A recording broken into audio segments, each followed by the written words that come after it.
Hello मेरे प्यारे दोस्तों, आप सभी को मेरे YouTube चैनल कहानी का खजाना में स्वागत करती हूँ।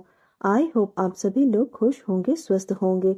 चलिए दोस्तों, आज आप सबको मैं एक नई कहानी सुनाती हूँ। मेरा नाम डिम्पल है। मैं अभी 35 साल की खूबसूरत महिला हूँ। मैं 5 फुट 8 इंच की औरत हूँ। शायद मेरी जैसी औरत आपको कहीं देखने को नहीं मिलेगी। मैं दिखने में बहुत ही गोरी, मेरे बाल बहुत लंबे हैं, होठ मेरे लाल लाल। मैं जबरदस्त सुंदर हूँ। कई लोग मुझे अप्सरा भी कहते हैं। जब भी मैं रास्ते से निकलती हूँ तो चाहे बुढ़ा हो या बच्चा हो या जवान हो, सब लोग मुझे घूर घूर कर देखते हैं, जैसे कि मैं सबके दिलों पर राज करने वाली महिला हूँ। दोस्तों, थोड़ा सा समय निकालकर इस कहानी को अंत तक जरूर सुने। दोस्तों, आप लोग चैनल को सब्सक्राइब करना भूल जाते हैं। दोस्तों, आप सबसे रिक्वेस्ट है कि चैनल को एक सब्सक्राइब करें और वीडियो को एक लाइक करें। दोस्तों, आप लोगों की एक लाइक और सब्सक्राइब से बहुत ही मोटिवेशन मिलती है कि हम ऐसे ही कहानियां आप सबके समक्ष प्रस्तुत कर पाएं। दोस्तों, हम बहुत ही मेहनत से कहानी लिखते हैं। आशा करती हूँ कि यह कहानी आप सबको पसंद आएगी। चलिए अब कहानी में आगे बढ़ते हैं और आपको यह कहानी सुनाते हैं। मेरी एक बेटी है जो अभी छोटी है, पर भगवान ने मेरे साथ अच्छा नहीं किया। मैं अपने पति के साथ खुशहाल जिंदगी जी रही थी, पर पिछले साल उनका रोड एक्सीडेंट हो गया और वो हम दोनों को छोड़कर चला गया। मैं पढ़ी लिखी महिला हूँ, अपने आप को जल्दी संभाल ली। आजकल कौन किसका होता है, सब लोगों को तो अपने से मतलब है, और खासकर जब किसी को दुख पड़ जाए तो कोई साथ नहीं देता। मेरे साथ भी यही हुआ। मैं खुद आज पैरों पर खड़ी हूँ और नौकरी कर रही हूँ। मैं जहाँ रहती हूँ वो बहुत अच्छा जगह है, एक अच्छी सोसाइटी है। मेरा खुद का फ्लैट है, तो बस अपने मन को समझा लिया और जिंदगी में आगे बढ़ने की कोशिश कर रही हूँ। इसी सोसाइटी में मेरी एक फ्रेंड रहती है, उनका नाम जूही है। जूही के 2 बच्चे हैं, पर दोनों हॉस्टल में रहते हैं, तो घर पर वह पति पत्नी ही रहते हैं। मेरा उनके घर आना जाना है, बहुत अच्छा रिश्ता है। उनके पति का नाम पीयूष है। पीयूष बहुत अच्छे इंसान हैं। सच पूछो तो मेरे पति के जाने के बाद उन्होंने ही मुझे संभाला, और उनके मन में कभी गलत ख्याल नहीं आया था, क्योंकि औरत सबको समझती है। हाव भाव से ही पता चल जाता है कि एक मर्द औरत से क्या चाहता है। कभी ऐसा महसूस नहीं हुआ कि वह मेरा गलत फायदा उठाने की कोशिश किया। जब मैं विधवा हो गई, उन्होंने सिर्फ मदद करने के लिए ही सोचा था। मेरी सहेली जूही अभी गांव गई हुई है। मेरी बेटी भी मेरी मम्मी के पास मेरे मायके में गई हुई है। मैं नोएडा में रहती हूँ। कल रात एक पार्टी में जाना था।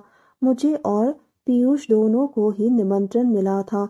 उन्होंने खुद फोन करके बोला कि डिम्पल, अगर आपको भी चलना है तो मेरे साथ ही चलना, क्योंकि अलग अलग गाड़ी से क्यों जाओगे। शाम को 7 बजे उन्होंने समय दिया था और मैं उस समय तैयार हो गई। मैं बहुत हॉट लग रही थी साड़ी पहनकर। जैसे उनकी गाड़ी में बैठे, उनका ध्यान सबसे पहले मेरे लुक्स पर गया। उन्होंने जल्दी से अपनी आंख फिराकर दूसरी तरफ देखने लगे, पर मर्द तो मर्द है। वह बार बार बहाने से मेरी तरफ देखते थे। मैंने जो ब्लाउज पहना था वो वी शेप का था और बहुत ही ज्यादा डिप कट था। उनका ध्यान बार बार बहाने से मेरी ब्लाउज की तरफ ही जा रहा था। वह झांकने की बहुत कोशिश कर रहे थे। पार्टी शानदार थी। खूब खाया पिया, एंजॉय किया और खूब डांस भी किया।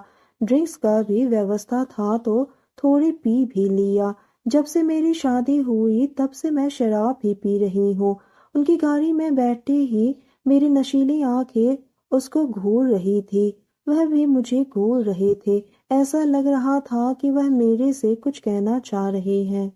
मैंने पूछ ही लिया कि पीयूष, आप कुछ कहना चाह रहे हैं क्या। उन्होंने कहा, आप आज बहुत खूबसूरत लग रही हैं, इसलिए बार बार आपको देखने का मन कर रहा है। मैंने कहा, फिर आपको किसने रोका। जितने मर्जी मुझे देखो, मैं कभी बुरा नहीं मानूंगी। आपने मेरी बहुत मदद की। अब मैं अपने पैरों पर खड़ी हूँ और जिंदगी को आगे बढ़ा रही हूँ। पिछली बात भुलाकर आगे बढ़ना चाहती हूँ। उसके बाद मेरे मुंह से एक बात निकल गई। मैं आपको बहुत पसंद करती हूँ। और मैंने उनका हाथ पकड़ लिया। उन्होंने कहा, क्या आप आज मेरे साथ मेरे फ्लैट पर चलेंगी? मैंने हाँ कह दिया और फिर वह तेज गाड़ी भगाए और करीब 10 मिनट में ही उनके फ्लैट पर पहुंच गए। अंदर पहुंचते उन्होंने मुझे अपनी बाहों में भर लिया और मैं भी नहीं रुकी। मैं भी उनको गले से लगाकर उनकी तरफ देखने लगी। वो आगे बढ़े, बिना देर के अपना होठ मेरे होठों पर रख दिए। फिर क्या था दोस्तों, हम दोनों तो बस एक दूसरे को खुश करने में लग गए। उन्होंने अपना हाथ मेरे कमर पर रखा तो मैं सिहर गई। मेरे से रहा नहीं गया और मैंने खुद को उसके हवाले कर दिया, जैसे कि वो मेरे पति हो। मेरे से रुका नहीं गया। मैं तुरंत उसको बोली कि अब मत तड़पाओ, आज मुझे तुम खुश कर दो। मैं जीना चाहती हूँ, मैं खुश रहना चाहती हूँ। मैं घुट घुट कर नहीं जीना चाहती।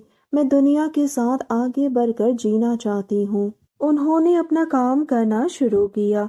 मेरे मुंह से तरह तरह की आवाज निकलने लगी। वह और भी बेकाबू हुए जा रहा था। प्यार मोहब्बत किसे अच्छी नहीं लगती, सबको अच्छी लगती है। किसी को प्यार मिलता है तो किसी को नहीं।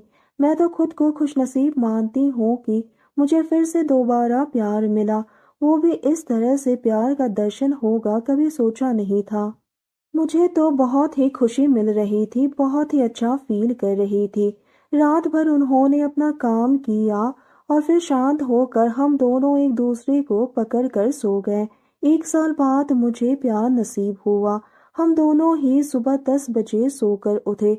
सच तो ये है कि फ्लैट में कोई दिक्कत नहीं होता है, खासकर मेरी सोसाइटी में ये सब सेफ है। उसके बाद मैं अपने घर चली आई। सोच रही हूँ कि आज उन्हें थैंक्स कहने के लिए फिर से उनके यहाँ जाऊंगी। तो दोस्तों, यह कहानी सुनने के बाद आप सबकी क्या राय है, हमें कमेंट करके ज़रूर बताइए। और साथ ही इस वीडियो को एक लाइक करें, चैनल को एक सब्सक्राइब करें और नोटिफिकेशन बेल को भी ज़रूर दबाएं, ताकि अगली अपडेट सबसे पहले आपको मिले। दोस्तों, आपकी एक लाइक और सब्सक्राइब से बहुत ही मोटिवेशन मिलती है कि हम ऐसे ही कहानियाँ आप सबके समक्ष प्रस्तुत कर पाएं। आप सबने अपना कीमती समय निकालकर इस वीडियो को सुना, इसके लिए आप सभी को धन्यवाद करती हूँ। धन्यवाद दोस्तों।